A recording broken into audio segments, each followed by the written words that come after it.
Hey guys, it's Cory from CoryBakerFilmmaker.com, and I just saw Once Upon a Time in Hollywood, written and directed by Quentin Tarantino. So I know there was a little bit of talk as to whether or not I was going to see this movie at the Alamo Drafthouse. I ended up going with the Cinerama Dome at the ArcLight Theaters in Hollywood instead, and part of the reason, just is because the movie theater actually shows up in Once Upon a Time in Hollywood, and I thought it would be a cool meta moment inside of this already meta thing to go see it inside of the theater that we are seeing in the movie. So it was a great time. I really enjoy the Cinerama Dome. I've never done it before. We saw it in 70 millimeter. The print looked gorgeous. Everything was fantastic.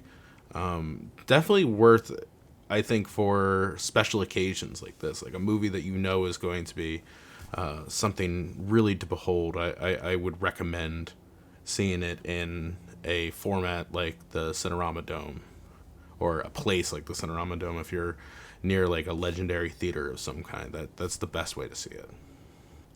So the movie follows Rick Dalton, who's a Western actor who's sort of down on his luck, coming up near the end of his career, if you will, and his stuntman Clint Booth, played by Leonardo DiCaprio and Brad Pitt. And basically, it's sort of following them like day in the lifestyle for the first part of the movie. And we're also seeing other people sort of within their extended universe, because right next to Rick Booth lives Rowan Polanski and Sharon Tate. And we sort of follow Sharon Tate from time to time. But most of the movie early on is Rick and Cliff and their adventures in Hollywood. So just up front, I'm going to do this review in two parts because I feel like it's important enough that I need to talk about some of the thoughts I have regarding the spoiler stuff in regards to the movie. So for the first part of the review here, it'll just be normal. I won't talk about anything spoilery. Try and limit it to like sort of things that you would have seen in the trailer, and speak generally about how I feel that people did. And then we'll do the leaderboard, and then for a couple minutes right at the end after the leaderboard, I will talk about my thoughts with spoilers. So if you haven't seen it, stop there. If you don't care, you can continue along. I'm not the police. So, yeah, that's just basic breakdown of how we're going to do it here. So first off, I love this picture. I think it's just a really fascinating way of looking at a particular time in Hollywood. So, like, we're sort of at the end of, like, the golden age right around here, right as we're getting into the 70s, we start getting more into like the auteurs, and when Hollywood really goes through sort of a tonal shift. And it's sort of interesting to see somebody who's at the end of their career, so to speak, in this particular time at like the end of an era of Hollywood. And just like it's fair to say that not a lot of things happen during the course of this movie. It's way more of a like we're just sort of following along people, and interesting things seem to be happening today, kind of thing. Like it's not out of the ordinary stuff, but what we get to see is very interesting and fascinating. I'm gonna say right now, without knowing what we're going to get at the end of the year as far as like Oscars go and stuff like that, and what kind of pictures are good and what kind of acting performances are good and stuff like that. But Leo and Brad are easy nominations for me right now. I can't. Leonardo's performance in this movie like really blew me away. I mean, I'm going to see the movie again at some point, just because I feel like this is the type of one that you would want to see a couple times just to sort of like catch up on all the things that you might have missed earlier going in. But God, he is breathtaking in this movie. He's fantastic. And there's all these little scenes, like he's on set. He's sort of being just the bad guy for this television Western show. And like he doesn't give the performance that he thinks he is capable of, and he goes back to his trailer and you see him just like yelling at himself, and some of that is just like the most fascinating stuff. Like, it's just a whirlwind performance there. And I would recommend that. Like, I feel like every actor should fucking see this movie, because there's no reason not to. But like, he really brings it right there. And I think that Margot Robbie is tough, because I think she does a really good job. I think she does something very specific, which is tough to do. And she does it incredibly well, but she doesn't have like a lot of time in this movie. And there's not a whole lot of like agency for her, which isn't necessary for this, but I mean, like, it's hard to, Rick gets to put on this performance because he's really like losing it on set. Like, he feels like he's falling apart. We're very blind to Sharon Tate's situation. Like, she's just living her life. She's just enjoying it. She's going to see the movies. Like, she's like doing like normal everyday things because she doesn't know any better. She doesn't know something's going to happen. So it's sort of like it just feels like there isn't like a whole lot of like plot to speak of, but like everything that makes up the story that's being told is all like well deserved, and it's not like wasted. That was my concern. I was worried that without like a more firm like A takes us to B, which takes us to C, which takes us to D, we were going to have something that was a little bit more like, we were going to have unnecessary things in the middle, just like filler and stuff like that. But everything in this movie is deserved. And I'm sure there's a way that I could cut this film and not even notice it and like, take 20 minutes out of it or something like that. But as far as I'm concerned, Tarantino is allowed to do whatever he wants, and just allowed to make a movie as long as he wants. I'm going to see it regardless, because I trust that if he thinks he needs the time, then we're going to give it to him. And that's basically the beginning and end of all that. Speaking to that, one thing I really do love is that like Tarantino, with sort of like a carte blanche budget and, the ability to sort of do whatever he wants and not be corralled in by anybody over top of him, is making wonderful choices and doing great things and creating these worlds that just feel so real and lived in. And like transforming Hollywood to like 1969 Hollywood is incredible. Like little tricks like shooting the Chinese theater downtown, because prior in 1969 it was just parking lots all right next to the Chinese theater. So to like reduplicate the wall, like show the Chinese theater, but then reduplicate the wall so it looks like there's still a parking lot. Just cool stuff like that. Everyone deserves, at this point, everyone in this movie is like a pro's pro. Obviously we got Quentin Tarantino and Leonardo DiCaprio and Margot Robbie and Brad Pitt, and they're all like aces. And, you got to pay people like that because that's what they deserve. They've gotten to that point. They earned it. And all the people who work on the movie, cinematographer, sound, G&E, everyone, deserves their full rate and more, because they are the best that we have, and they deserve it at this point. That being said, I do think that there is a part of Tarantino's craft which gets better when he's getting squeezed a little bit.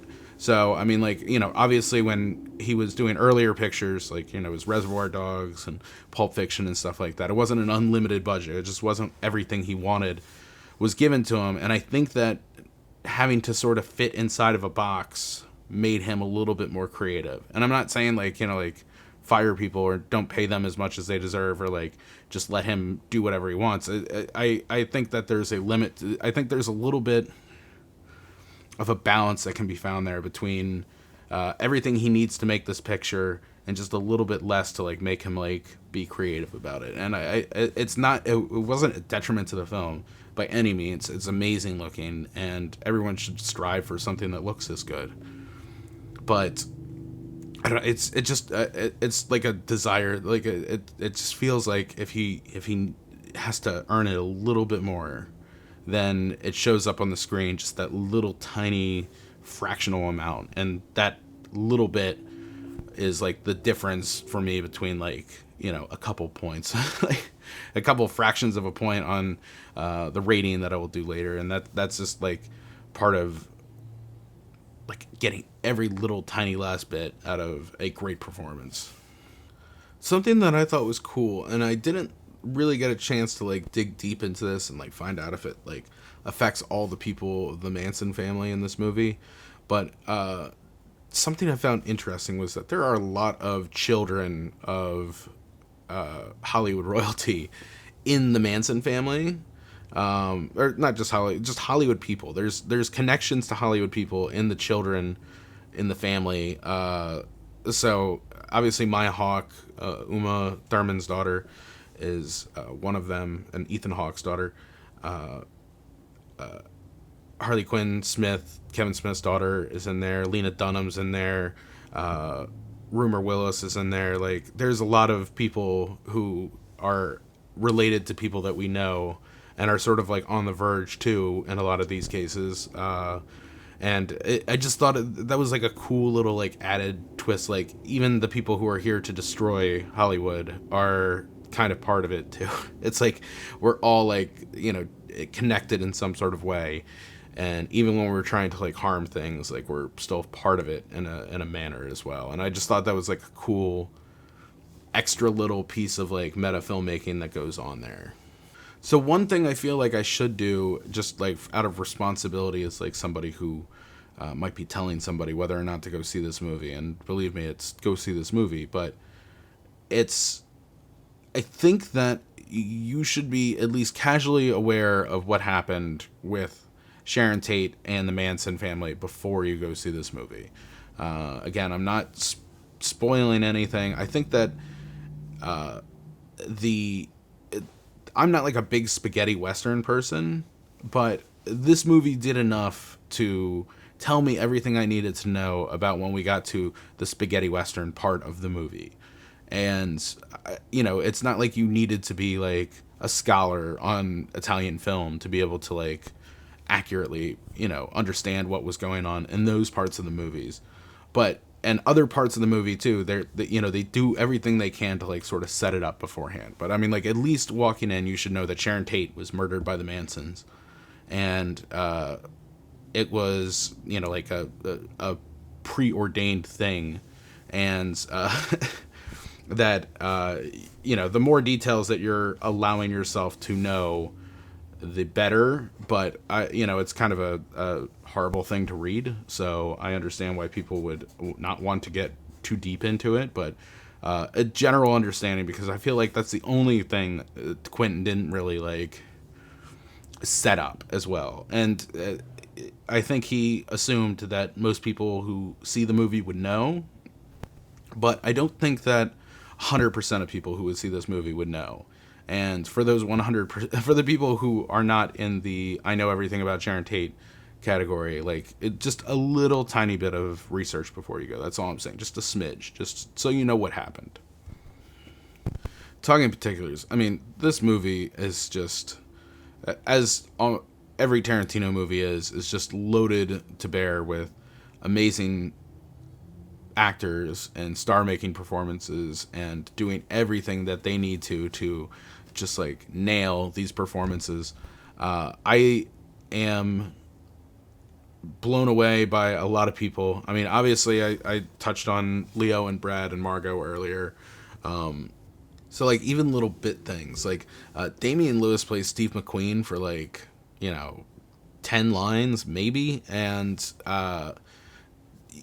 you wouldn't be able to get Damian Lewis to do this unless you were Tarantino. And it's sort of this great thing, because like, you get all these amazing talented actors, but you also get to see them in things that like don't use them to the best of their abilities or talents. And I just think that like it's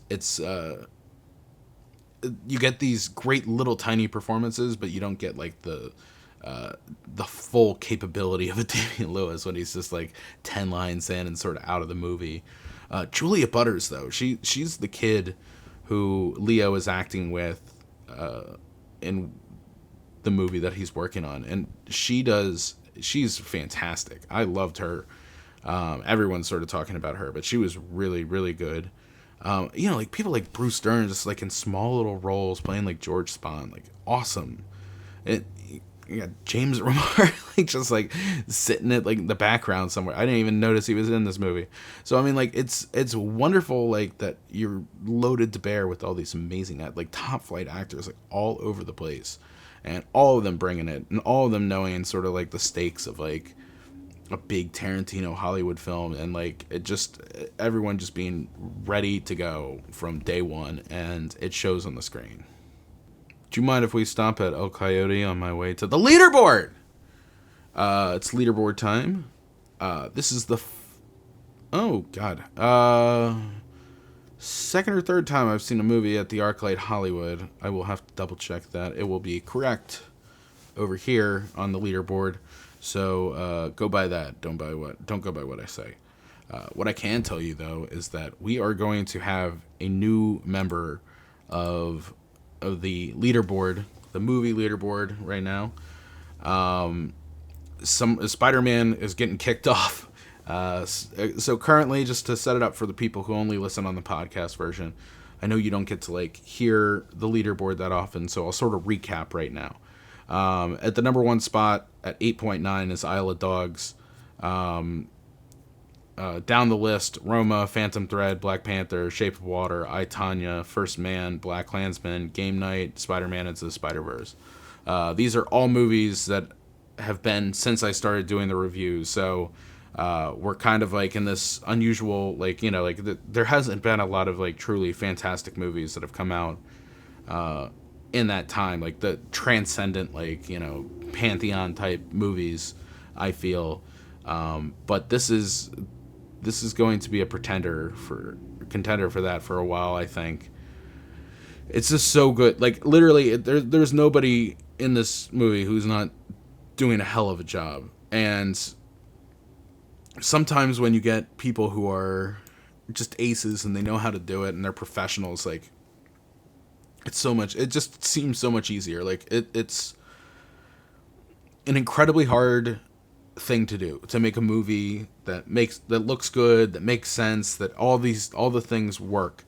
But when you get people who know what they're doing, it just becomes significantly easier. So if I had to give a rating to Once Upon a Time in Hollywood,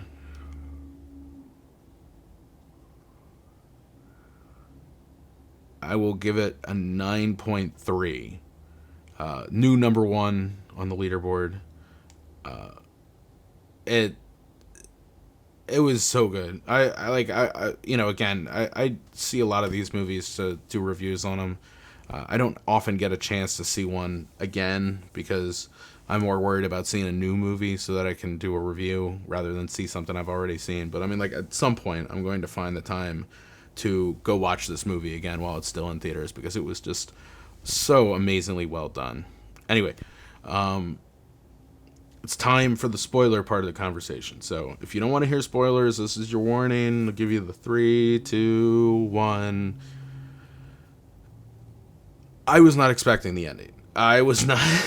I thought it would have been. I should have sort of seen it coming with like how Inglourious Bastards ended and how Django ended and all of this, but it sort of hit me, like it surprised me. I kind of like all movie long was watching Margot Robbie playing Sharon Tate, and with her being sort of oblivious to it, sort of feeling like really bad for her and being like, oh God, how is Quentin gonna, you know, like Quentin Tarantino, the violent the violent master of them all, like how is he going to show us Sharon Tate getting viciously murdered? But I was very happy with the ending. I thought that there was like, so it seems kind of weird, I think, that the things that Tarantino has sort of chosen to request a do-over in his movies have been Nazis and Hitler, slavery, and now Sharon Tate, which is a little bit odd. But I do think that there is a part of Sharon Tate that, like, when she died, there was that was the moment that the golden age ended. Like that was the clear delineation point. And you could argue that all day, but I mean, like, at the end of it all, I think that it sort of felt like maybe if she didn't die, we could have gotten a little bit more of an extension to the golden age. And maybe, somebody like Rick Dalton, who was like fading out, can now, become friends with Polanski. And, there's like, the problem is that there's like a lot of complicated history with Polanski, which makes this hard. I don't know if anyone could say for certain, and I don't think Tarantino is saying for certain, that Polanski's timeline would change with any of this, though. There was the part of like, he might have just been married to Sharon Tate and he never would have had the opportunity to be on that boat and do those awful things to children. But I just, I don't know. Like, I feel like a bad person is a bad person who's going to show themselves eventually. And that's kind of like the complicated part of the Sharon Tate story, because up until this point, Polanski was nothing but respected, and, he had done Rosemary's Baby, and he was, the hottest new director in town kind of thing. I do think that it is a little violent, the ending. And I have come to expect that from Tarantino, and I don't, like, I wasn't shocked by it. I wasn't, like, it didn't ruffle me, but there is sort of like a point where you're smashing somebody's face into the fireplace, and it's just a little bit much. So I don't know, just maybe like a couple degrees down would have been like the happy medium for me. But yeah, and with the way things went with Rick doing spaghetti westerns and sort of having like a mini comeback, I thought all that was nice. Just in general, like the movie, as far as like spoilers go for this movie, I feel like the tonal shift is when we get to August 8th. So I mean, like, everything up until that point where Rick comes back, where the narration starts, I feel like is stuff that's sort of free game to talk about without worrying about spoiling anything. It's like, as soon as we get to the point where Rick's back from Italy, and we're gonna have the last nights for Sharon Tate and for Rick and Clint, like, it just, that's the moment where I feel like we should all be collectively quiet about our thoughts. But I mean, it's I really just, I love this movie. I couldn't recommend it enough. But yeah, that's it. If you want more, you can go to my Facebook page, facebook.com/Cory Baker Film, or my website, CoryBakerFilmmaker.com, at LegendsCB5 on Twitter, Instagram, Snapchat. Please give me a thumbs up if you like the review, subscribe, tell people. All these things are appreciated by me. I am going to go see another movie here shortly. I don't know exactly what, but I will make another review and have it out to you. If you have any suggestions for things you would like me to see or review, leave me a comment and I will go do that. Yeah, that's it. So if you don't mind, I have to go to Grauman's and get my hands imprinted.